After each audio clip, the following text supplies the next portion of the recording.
Ganito ba ang ngipin mo? Or may kakilala ka ba na ganito yung mga ngipin? Sungki-sungki, hindi magkasya, masyadong masikip. Bakit nga ba nangyayari to? So there are times that your teeth do not actually fall in the right places in the mouth. Ano yung mga reason? Sometimes it's because masyadong maliit yung jaw. Hindi niya ma-accommodate yung mga permanent teeth natin. It happens kapag maaga masyadong natanggal yung mga milk teeth or yung deciduous teeth natin kasi nawawalan ng guide yung permanent tooth kung saan sila dapat lumusot or saan sila dapat tumubo. In return, ang nangyayari, tumutubo siya kung saan merong least resistance, saan merong malambot. So it also happens kapag merong mga habits yung pasyente, lalo na yung mga bata during the time na nag-grow sila or during the time na tumutubo yung mga ngipin nila. So ano nga ba ang ginawa natin sa kaso na to? So ngayon, when you look at the teeth, nilagyan natin ng brackets, we expanded actually yung arch ni patient so that the arch can accommodate lahat ng ngipin including this one, itong pangil na nakalabas. Itong kaso na to have turned into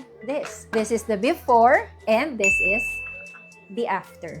And dun sa upper natin, from here, na nakalabas pa yung pangil dyan, you can see na dito, kasya na silang lahat. We were actually able to finish this case in 18 months. So if you have a case like this, don't lose hope because kaya pa natin yang isolve. Orthodontic treatment is the best option to treat this kind of case. This is Science, Smiles, and Confidence by Dr. Trisha. Share it to someone who needs to hear this.